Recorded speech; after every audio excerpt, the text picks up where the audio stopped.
CountryWide Connect with Andy Thompson and Sarah Perriam-Lampp. But right now, Dan Brier, as I said, the GM of Farming Excellence for Beef and Lamb and Extension, and this is your baby. You're in charge. Yeah, absolutely right. So thank you very much for having us. I really appreciate you guys taking the risk, coming along, having a go. It was a risk. Yeah. I've been telling everyone, is this going to work? Is this going to work? And we did have a full backup plan, which... Yeah, we'll go into that now. Anyway, but great to be here. Thank you. Yeah, cool. So Ag Innovation is a really important event for us. We, as I say, every second year, I used to farm up in the King Country many years ago, and I came down here a long time ago, and I still remember that as one of the sort of key things that I came along to and learned some farming tools and tips. So that's what I put on. So, yeah, okay, farming tools and tips, obviously a lot of technology. Yep. Is it only technology? No, not at all. So, I mean, Landify, I know you're talking with Sarah later on, that's about connecting people, right? So a really big, important part of what Beef and Lamb does is create connections, creates awareness. We think about extension in terms of farmers learning things and work across the spectrum of big events like this where people can get an insight into things, and then smaller groups where they really get into it themselves. As I said in the intro, and 230, 260? 260, yep. With 50 on the waiting list. Something like that, yep. That's a good number for an event like this. Tell me, are you surprised? Pleasantly surprised. Yeah. The team have done a really good job. This is hard to do. I'm helping put together our Out the Gate event that we're having down in Christchurch on May the 20th and 21st. And pulling these things together is hard work. So real credit to the team. We've got a really good lineup. So you mentioned JK, of course, but also Mark Mortimer from Australia, Daggy, and there's some research pieces. There's some real big picture stuff, and there's some really small, what can I do on my farm now as well? Which is really, really important. And you can't, and we're just going to, in a session break now, so there's going to be a bunch of people walking behind us, so hopefully it doesn't distract too much. But Dan, a day getting together, though, off farm, you can't underestimate how important that is. 100%, right? And it's not, so there's mostly farmers here, but there's also researchers, there's all sorts of... I want to talk to you about that, because I have noticed, I come to a lot of these events and conferences and things, and sometimes I wonder, are we preaching to the converted? Where are the farmers? There's farmers here. Yeah, 100%, right? So I'd agree. So we do have some of the industry professionals, as you'd expect, but definitely a good cohort of farmers here. Yeah. And...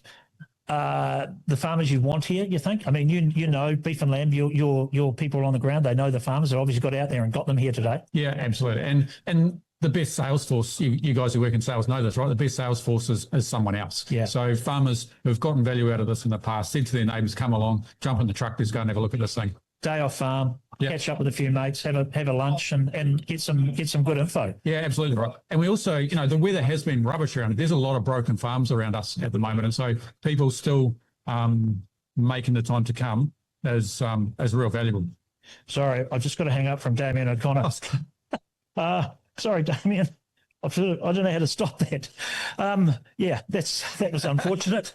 I've got an earpiece into Cody back in the studio, and Damien's ringing me. Anyway, we might have to text him in a break. Hey, Dan, now, your role, GM of Farming Excellence and Extension, what is it? Yeah, right. So it's a cool title, if nothing else. It is a good job. So I'm responsible for the work that Beef and Lamb does behind the farm gate. If you think about Beef and Lamb along the supply chain, so we have... at the end of the supply chain, we've got people working in market, helping with trade and things like access and rules. Coming back closer to the farm, we've got our teams based around Wellington and around the country, but essentially working with politicians on policy and advocacy. And then behind the farm gate, we've got research, genetics, and the extension teams. And so that's where I do my work. Right. So behind the farm gate, which is really important, and that's one of the things that CountryWide Connects want to focus on. Yeah. We do want to bring value from that work. Now, I heard you.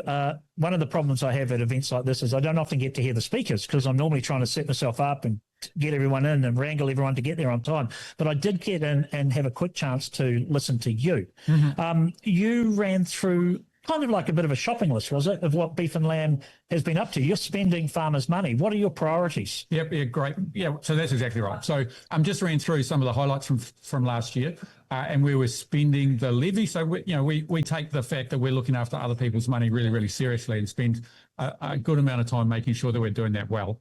So a couple of things. One thing I noted too, just before we get to the money, is the farmer sentiment.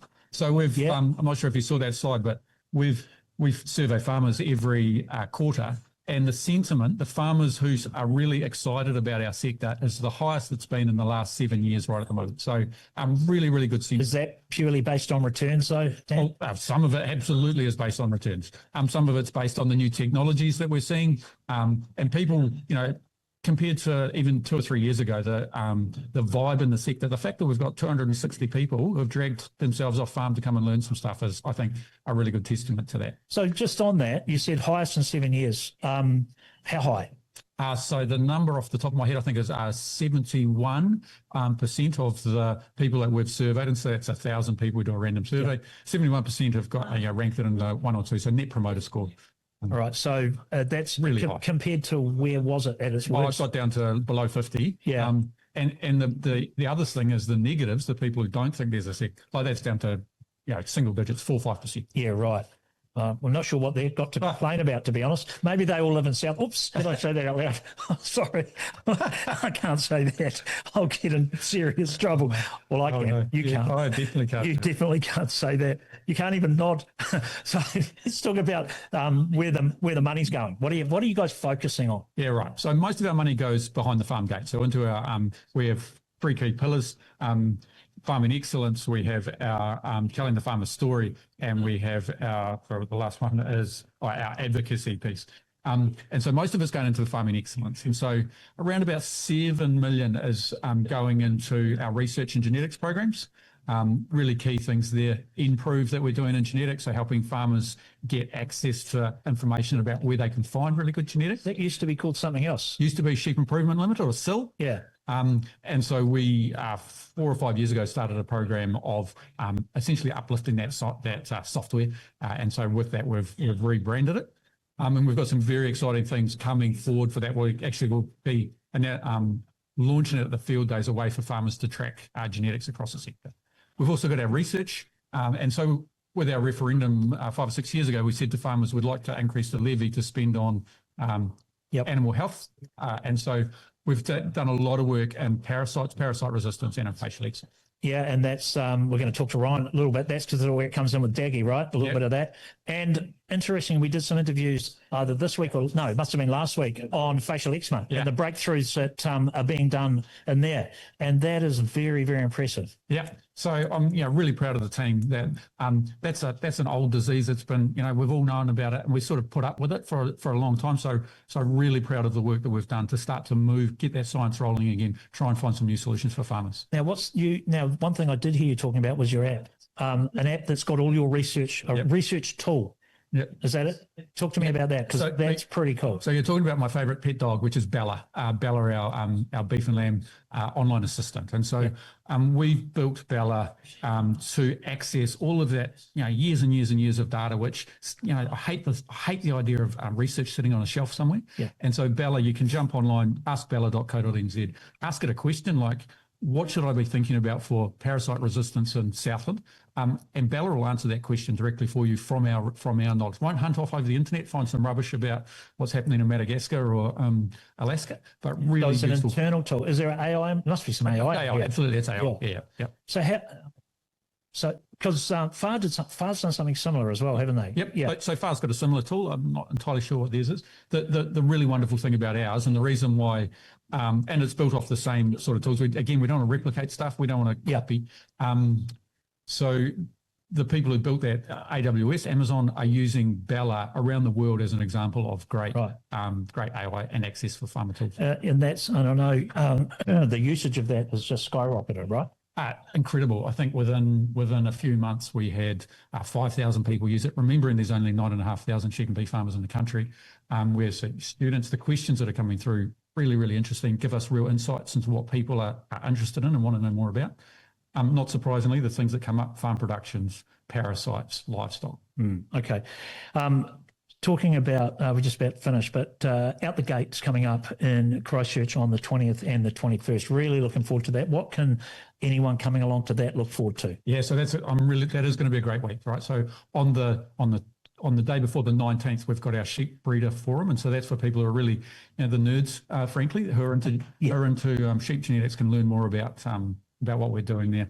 On the 20th, we've got our Out the Gate conference. We've got Simon Quilty coming over from Australia. Simon's a market analyst and a bit of a guru in terms of knowing where the markets are going to go. We're also going to hear from Bonnie Skinner, who's Sheep Producers of Australia, and she'll be talking about what the Australian sector's looking at, where we've got a whole lot of politicians coming to have their pitch. And then on the 21st, we've got our Science for Farmers. But we're giving farmers the opportunity to really get into the weeds of some farm production. And, of course, the awards night. And a massive awards night, right? So the awards night really to celebrate the success of our sector.